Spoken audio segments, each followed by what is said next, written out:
বিসমিল্লাহির রহমানির রহিম। আজ 23/11/2000 ইংরেজি, 2020 ইংরেজি। আজকের অনলাইন ক্লাসে আমি স্টুডেন্টদেরকে স্বাগত জানাচ্ছি। আমি মোহাম্মদ ইমরানুল ইসলাম, সহকারী শিক্ষক, ভৌত বিজ্ঞান, কষাইটুলি মুসলিম একাডেমি। আজকে আমি অষ্টম শ্রেণীর বিজ্ঞান ক্লাস নেব। বিজ্ঞান ক্লাসের দ্বিতীয় অধ্যায়ের জীবের বৃদ্ধি ও বংশগতি সম্পর্কে আলোচনা করব। প্রিয় স্টুডেন্ট, তোমরা জানো বিগত ক্লাসে আমি এই অধ্যায়ে উদ্ভিদের বৃদ্ধি বা ভ্রূণের বৃদ্ধি সম্পর্কে আমরা আলোচনা করেছিলাম। অর্থাৎ এই জীবের বৃদ্ধি এবং বংশগতি সম্পর্কে এই অধ্যায়ে আমাদের কীভাবে বংশগতি এবং জীবের বৃদ্ধি ঘটে, সেক্ষেত্রে বিভাজন প্রক্রিয়ার মাধ্যমে হয়। তোমরা বিগত ক্লাস আশা করি দেখছো এবং আমার সাথে সংযুক্ত ছিলে।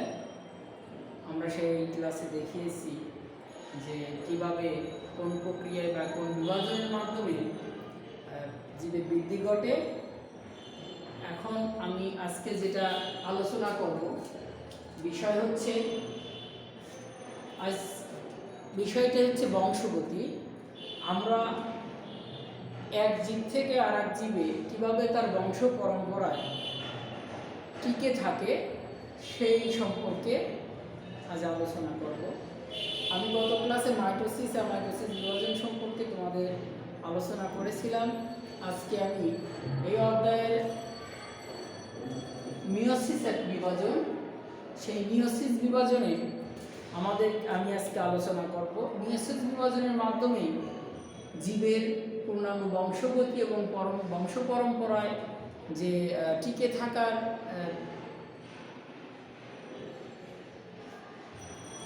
এই টিকে থাকাটাই এই মিওসিস বিভাজন দ্বারা সম্পূর্ণ হয়। এখন সর্বপ্রথম মিওসিস আলোচনা করতে গেলে আগে আমাকে জানতে হবে মিওসিস বিভাজন কি, মিওসিস অর্থ কি। মিওসিস অর্থ হ্রাসমূলক বা হ্রাস করা। বিভাজন অর্থ একটা থেকে বা একটা থেকে দুটা তিনটা চারটে এরকম ভেঙে যাওয়া বা আলাদা হয়ে যাওয়াকে আমরা বিভাজন বলি। তাহলে মিওসিস বিভাজন কি? এই মিওসিস বিভাজনে কি ঘটনা ঘটে? মিওসিস বিভাজনে আমরা জানি মিওসিস বিভাজন যে বিভাজন প্রক্রিয়ায় নিউক্লিয়াস দুইবার এবং ক্রোমোজোম একবার বিভাজন হওয়ার ফলে একটি কোষ থেকে চারটি অপত্য কোষের সৃষ্টি হওয়াকে আমরা মিওসিস বিভাজন বলি। তাহলে কেন হ্রাসমূলক বিভাজন বলা হয়েছে মিওসিসকে? মিওসিস বিভাজনে ক্রোমোজোমের সংখ্যা যেহেতু অর্ধেক হয়ে যায়, এই কারণে যেহেতু ক্রোমোজোম মাতৃকোষ থেকে জনন মাতৃকোষ থেকে অপত্য কোষ অর্থাৎ ডটার সেলে তার ক্রোমোজোম সংখ্যা অর্ধেক হয়ে যায়, এই কারণে এই বিভাজনকে বলা হয় হ্রাসমূলক বিভাজন। এই বিভাজন ঘটে, মিওসিস বিভাজন ঘটে কোথায়? মিওসিস বিভাজন সংঘটিত হয় জনন মাতৃকোষে। জনন মাতৃকোষ কি? তাহলে জনন মাতৃকোষ সম্পর্কে জানতে হলে তাহলে আমি জনন মাতৃকোষ হলো অনিষিক্ত ডিম্বাণু। এই যে মনে করো এই যে আমরা 2n, এখানে এটি হচ্ছে জনন মাতৃকোষ। এই জনন মাতৃকোষে আমাদের মিওসিস বিভাজন সংঘটিত হয়।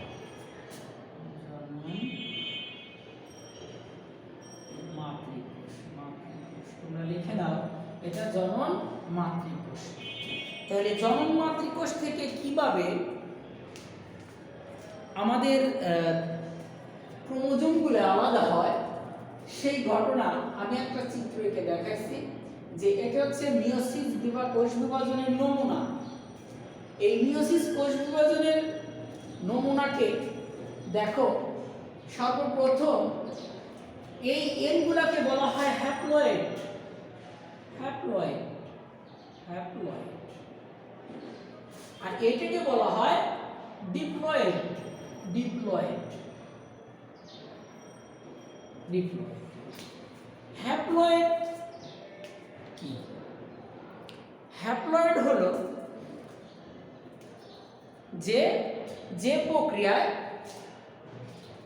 একটি মাদার সেল থেকে ডটার সেল তৈরি হওয়ার অর্থ হচ্ছে একটা মাতৃকোষ থেকে, জন্ম মাতৃকোষ থেকে 4টি অপত্য কোষ সৃষ্টি হওয়ার অবস্থাকে আমরা হ্যাপ্লয়েড অবস্থা বলবো। তাহলে এই যে অবস্থাটা, এই পুরো অবস্থাটাকে আমরা এই হ্যাপ্লয়েড বলবো, অর্থাৎ এন এন এই পুরাটা সিস্টেমটা আমরা কি হ্যাপ্লয়েড, হ্যাপ্লয়েড অবস্থা। ডিপ্লয়েড কাকে বলে?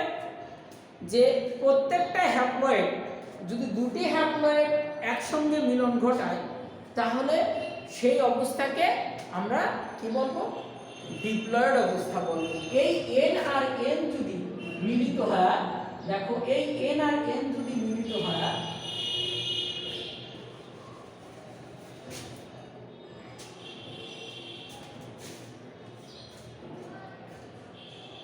এটা এন, এটা এন, এরা আবার মিলিত হয় কি গঠন করবে? 2n। এটাকে বলবো আমরা ডিপ্লয়েড অবস্থা, ডিপ্লয়েড। তাহলে দুটি হ্যাপ্লয়েড মিলন ঘটালে তাকে বলবো আমরা ডিপ্লয়েড। আর একটি জনন মাতৃকোষ থেকে 4টি অপত্য নিউক্লিয়াস সৃষ্টি হলে এই অবস্থাকে আমরা বলবো ডিপ্লয়েড। এখন আসি কিভাবে আমরা আমাদের ক্রোমোজোম সংখ্যা অর্ধেক হয়। দেখো এই যেটা জনন মাতৃকোষ, এটা হচ্ছে অনিষিক্ত, অনিষিক্ত কি নিষেক প্রক্রিয়া। আমরা গত ক্লাসগুলোতে দেখাইছি যে নিষেক প্রক্রিয়া কি। নিষেকের মাধ্যমে একটা ভ্রূণ সৃষ্টি হয়, সেই ভ্রূণ থেকে এক একটা প্রাণী বা উদ্ভিদের জন্ম হয়। এই অনিষিক্ত ডিম্বাণু এই জন্ম মাতৃকোষ থেকে কি হয়েছে? এটা হচ্ছে প্রথম পর্যায়ে, যে বলছে প্রথম বিভাজন, হ্রাস বিভাজন। দেখো এখানে কয়টা ছিল? 4টা, 8টা, 12টা, 16টা। তাহলে এখানে 16টা ক্রোমোজোম, 16টা ক্রোমোজোম। এখানে কয়টা গেছে? এখানে গেছে 8টা, এখানে গেছে 8টা। তাহলে দেখো এরা আবার যদি মিলন ঘটায় তাহলে কি 8 আর 16। এবার আসো এরা কি করছে? আলাদা হয়, এরা আবার দুই ভাগ হয়েছে। কি? এখানে 8টা ছিল, এখানে 4টা, এখানে 4টা। ঠিক একইভাবে এই 8টা 4টে 4টা ভাগ হয়ে গেছে। তাইলে এরা এক একটা কি হ্যাপ্লয়েড, এক একটা হ্যাপ্লয়েড। এই হ্যাপ্লয়েডে থাকবে একটা কি শুক্রাণু এবং ডিম্বাণু। এই শুক্রাণু এবং ডিম্বাণুর ফলে আবার মিলিত হয়ে কি এই 2n কে বলা হয় জাইগোট। এই জাইগোটের মাধ্যমে একটা প্রাণীর একটা প্রাণীর বংশ পরম্পরায় ক্রোমোজোম সংখ্যা ধ্রুব অবস্থা বজায় থাকে। ধ্রুব অবস্থা কি? দেখো আমাদের প্রথমে কয়টা ছিল মনে করো? 16টা। সাপোজ 16টা। এই 16টা দেখো এরা যদি আবার মিলন ঘটে তাহলে 1 2 3 4, তাহলে 4টে হ্যাপ্লয়েড না? তাহলে 4টে হ্যাপ্লয়েড n যোগ n যোগ n যোগ n, তাহলে n যোগ n এ একটা করে 4টে প্লাস 4টে প্লাস 4টে প্লাস 4 কত? 16। তাহলে জনন মাতৃকোষে কত? 16। তাহলে এটা একটা উদাহরণস্বরূপ আমি তোমাদেরকে দেখাইছি। কিন্তু আমাদের এই মিয়োসিস কোষ বিভাজন এই কারণে ঘটে যাতে প্রত্যেকটা জীবের অপত্য কোষগুলোতে তার ক্রোমোজোম সংখ্যা ধ্রুব থাকে। সেই ধ্রুবতার কারণে উদ্ভিদ তার বংশ পরম্পরায় টিকে থাকতে পারে। সেই কারণে মিয়োসিস কোষ বিভাজন সংঘটিত হয়। এখন এই মিয়োসিস কোষ বিভাজনের মধ্যে কি থাকে? এগুলাকে কি বলি আমরা? এইগুলাকে কি বলি? এইগুলাকে বলি আমরা কি? এগুলা কি? Chromatid, chromatid. এটা হচ্ছে সেন্ট্রোম, এটা হচ্ছে ক্রোমাটিড, ক্রোমাটিড। এই একসাথে বলা হয় কি? ক্রোমোজোম। একসাথে বলা হয় ক্রোমোজোম। এর একটা ক্রোমোজোম। এই ক্রোমোজোম দেখো, এই ক্রোমোজোমের মধ্যে কি থাকে? এই ক্রোমোজোম কাকে বলে? আমরা মিয়োসিস কোষ বিভাজনের প্রথমে বলেছিলাম যে নিউক্লিয়াস দুইবার এবং ক্রোমোজোম একবার বিভাজিত হওয়ার ফলে জনন মাতৃকোষ থেকে যে 4টি অপত্য কোষের সৃষ্টি হয় সেই ঘটনাকে আমরা বলি মিয়োসিস কোষ বিভাজন। মিয়োসিস কোষ বিভাজন ক্রোমোজোমের মধ্যে, তাহলে ক্রোমোজোম কি একবার বিভাজিত হয়, এই কারণে ক্রোমোজোম জনন মাতৃকোষের চেয়ে আলাদা। অপত্য কোষের ক্রোমোজোমের সংখ্যা কি মাতৃকোষের ক্রোমোজোমের সংখ্যার চেয়ে অর্ধেক, ক্রোমোজোম সংখ্যার অর্ধেক। তাহলে কেন অর্ধেক? দেখো এখানে কয়টা ছিল? 8টা। এখানে কয়টা? 4টে সেট 4টা না? এই কারণে বলছে জনন মাতৃকোষের চেয়ে অপত্য কোষের ক্রোমোজোম সংখ্যা অর্ধেক। এখন এই ক্রোমোজোম আমাদের বংশ পরম্পরায় যে টিকে থাকে বা এক বংশ থেকে আরেক বংশ সৃষ্টি করে, সেটা কিভাবে ঘটে? দেখো এই ক্রোমোজোমের মধ্যে থাকে কি ডিএনএ এবং আরএনএ। এই ডিএনএ হলো বৈশিষ্ট্য বহনকারীর একটা, ডিএনএর কোনো একটা অংশকে বৈশিষ্ট্য নিয়ন্ত্রণকারী, এই বৈশিষ্ট্য নিয়ন্ত্রণকারীর কোনো একটা অংশকে আমরা জিন বলি। বংশগতি, এই জিন কি করবে? পিতা মাতার বৈশিষ্ট্য সন্তান সন্ততিতে কি করবে? বংশ পরস্পরায় এটা বৈশিষ্ট্যগুলো সঞ্চারিত করবে। এই সঞ্চারিতের মাধ্যমে আমাদের বা পিতা মাতার কোনো বৈশিষ্ট্য কোনো সন্তানের মধ্যে পাওয়া যায়। সেক্ষেত্রে আমরা বাস্তবিকতার বলতে গেলে বলি যে অভ্যাসগত কারণে, কোনো ব্যবহারিক কারণে, কথাবার্তার ধরন, কোনো আচরণ, সেই ক্ষেত্রে আমরা বলি ছেলে বা মেয়ে একটা মায়ের মতো হয়েছে, এরকম কথা কিন্তু আমরা বলে থাকি। তো এই কারণগুলো ঘটে ক্রোমোজোমের মধ্যে যে ডিএনএ বা ডিঅক্সিরাইবোনিউক্লিক অ্যাসিড এবং আরএনএ রাইবোনিউক্লিক অ্যাসিড, এই শর্করাগুলোর মধ্যে এই কারণে, এই অ্যাসিডগুলোর কারণে এই বৈশিষ্ট্যগুলো তারা বহন করে। এখন আসো বংশগতি। বংশগতি কি? যে প্রক্রিয়ায় পিতা মাতার বৈশিষ্ট্য সন্তান সন্ততিতে প্রবাহিত করবে তাকে আমরা বলি বংশগতি। এই বংশগতি এবং ক্রোমোজোমের কারণে বংশগতির ধারাবাহিকতা সৃষ্টি হয়, টিকে থাকে। আর এই ধারাবাহিকতা বা বংশগতিকে বর্ণনা করতে গেলে ক্রোমোমিয়োসিস বিভাজন ছাড়া বংশগতি বর্ণনা করা সম্ভব।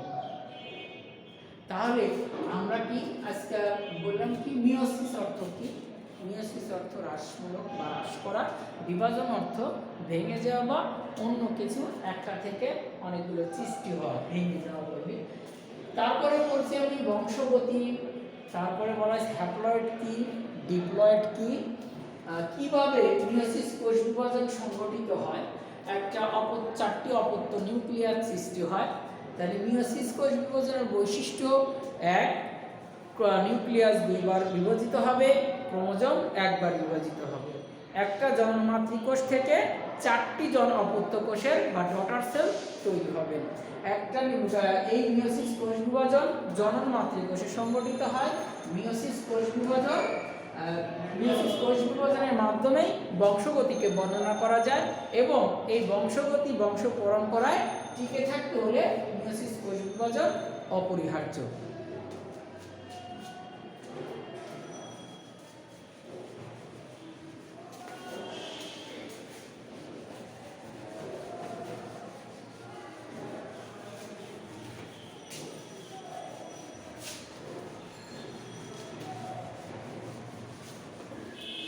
এই মিয়োসিস কোষ বিভাজন দেখো আমাদের অনেক ভাবে আসে, যেমন এভাবেও আসে, চিত্রগুলো এইভাবে দেয়, যেমন 2n। এটাও কি? এটাও জনন মাতৃকোষ, আবার এটাও জনন মাতৃকোষ। এটা থেকে একটা n, এটা থেকে আরেকটা n। এটা কি? এটা মনে করো হ্যাপ্লয়েড, 2n-টা কি ভেঙে যাবে, হ্যাপ্লয়েড, এটা কিন্তু হ্যাপ্লয়েড অবস্থা, হ্যাপ্লয়েড, এটাও হ্যাপ্লয়েড, হ্যাপ্লয়েড, এটা হ্যাপ্লয়েড। এখন এই জনন মাতৃকোষে কি থাকে, শুক্রাণু থাকে, ডিম্বাণু থাকে। তাহলে এটাকে যদি আমরা বলি ডিম্বাণু, ডিম্বাণু, এটাকে আমরা যদি বলি শুক্রাণু, শুক্রাণু, তাহলে এরা আবার কি করবে, এরা আবার মিলিত হয়, আবার এই জাইগোট বা 2n ডিপ্লয়েড অবস্থা প্রাপ্ত হবে, ডিপ্লয়েড অবস্থা প্রাপ্ত হবে।